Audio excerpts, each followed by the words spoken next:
गोड़ लगै छी सब गोटे के। हम छी कल्पना झा। आइ हम अपने लोकनिक बीच एकटा बहुत मार्मिक कथा सुनबऽ जा रहल छी। तुलसीदास जी और सूरदास जी के बीच में नोक झोंक। ई कथा कोनो प्रमाणिक नहीं अछि। हम कोनो संत के मुँह से ई कथा सुनने छियनि तऽ हमरा नीक लागल से हम अपने लोगन के बीच में सुना रहल छी। आशा करै छी जे अपने लोगन के जरूर नीक लागत। कथा एहि प्रकारे छै जे तुलसीदास जी के और सूरदास जी के कोनो संत समागम में भेंट भेलनि। दुनू जे छै से अपना अपना भगवान के गुण के बखान केलखिन। ई तऽ सब गोटे के बुझले अछि जे सूरदास जी भगवान कृष्ण के भक्त छलखिन हैं और तुलसीदास जी भगवान राम के भक्त छलखिन हैं।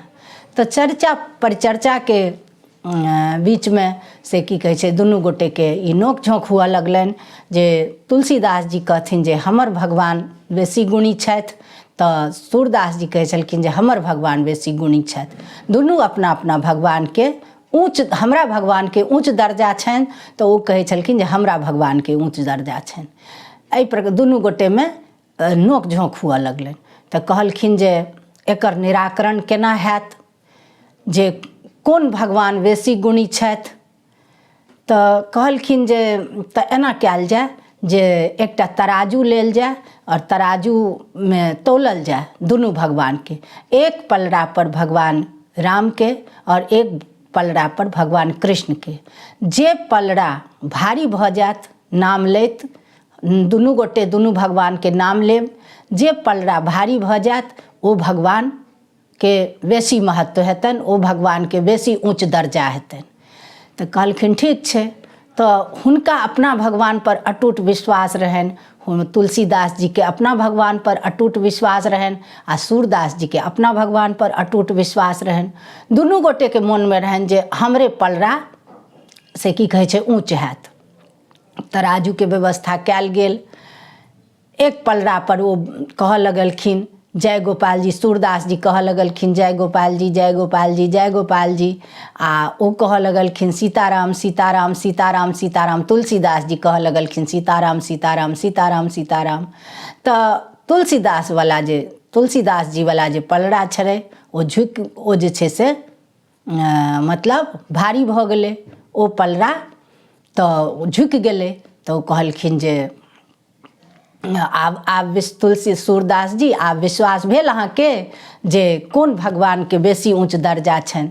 कहलखिन सूरदास जी उदास भऽ गेलखिन और हुनका अपना भगवान के प्रति कनि दुख हुअ लगलनि जे हम एते विश्वास केलहुँ गोपाल जी पर, लेकिन एखन जे छै से हम हारि गेलहुँ। एहि बातक हुनका बहुत दुख भेलनि। ओ जाकऽ जे छै से गोवर्धन पर्वत के नीचा में जाकऽ आ एकदम जे छै से उदास मन से हुनकर नाम तैयो हुनकर भक्ति तऽ रहबे करनि, अटूट भक्ति रहनि। हुनकर नाम लैत अपन उदास मुद्रा में बैसल रहथि। भगवान जे छै से एलखिन आ कहलखिन सूरदास जी किया उदास बैसल छी। कहलखिन जे हम अहाँ से बात नहीं करब। कहलखिन की भेल तुलसीदास जी, की भेल सूरदास जी, किया उदास छी। कहलखिन नहीं नहीं हम नहीं बात करब अहाँ से हम रुसल छी। कहलखिन जे किया रुसल छी हमरा कहू। तऽ कहलखिन जे हमरा दुनू गोटे के बीच में जे बहस भेल, हमरा दुनू गोटे के बीच में जे की कहै छै मुकाबला भेल जे हमर भगवान के ऊँच दर्जा छनि आ ओ कहलनि हमरा, तऽ ओ तऽ जीत गेलखिन आ हम हारि गेलहुँ।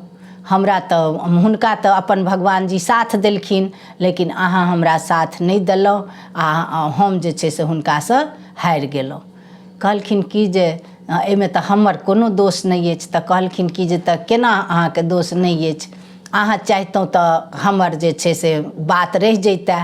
तऽ कहलखिन कि जे अहीँ कहू जे हम कनिटा के गोपाल रूप हम कोना मतलब की कहै छै हमर पलड़ा केना भारी होइतै। ओ सीताराम सीताराम दुनू नमहर नमहर भगवान आ हम कनिटा के गोपाल जी, तऽ हमर केना भारी होइतै पलड़ा। कहलखिन अच्छा तऽ ई बात छै। तहन कहलखिन जे तहन फेरसँ जे छै से तराजू के व्यवस्था कयल जाय आ फेरसँ तौलल जाय। एहिबेर नहीं भेल, हमर सबके तौल ठीक नहीं भेल एहिबेर, तऽ एहिबेर जे छै से फेरसँ तौलल जाय। फेर ओ गेला तुलसीदास जी लग। कहलखिन तुलसीदास जी एहि बेर ठीकसँ नहि भेल, हमर सबके बीचक जे बात छलए ओहिमे किछु गड़बड़ भऽ गेल, तऽ फेरसँ जे छै से तोलल जाय। तुलसीदास जी कहलखिन जे नहि नहि, एहन तरहक जे कोनो बात होइ छै से एके बेर होइ छै, बार बार नहि होइ छै, से आब एहन कोनो बात नहि भऽ सकैए।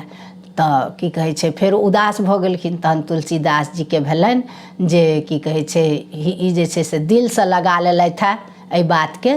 तऽ तखन ओ कहलखिन, तुलसीदास जी कहलखिन जे दुनू भगवान जे छै से एके छथिन, केओ अलग नहि छथिन। ई तऽ अपना सबके बीचमे नोक झोंक छलए, हँसी मजाक छलए, लेकिन असली बात ई छै जे दुनू भगवान जे छथिन से एके छथिन, रूप अलग अलग छनि।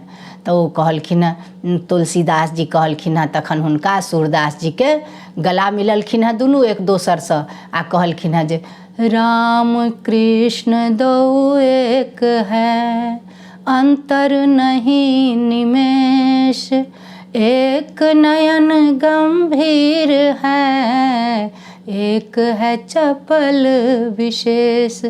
कहलखिन हेँ जे राम कृष्ण दुनू एके छथि, दुनूमे कोनो अन्तर नहि छनि। अन्तर एतबी छनि जे राम जी जे छै से बेसी गम्भीर छथिन आ कृष्ण भगवान जे छथिन से चंचल छथिन, लेकिन भगवान एके छथिन। बोले सियावर रामचंद्र की जय।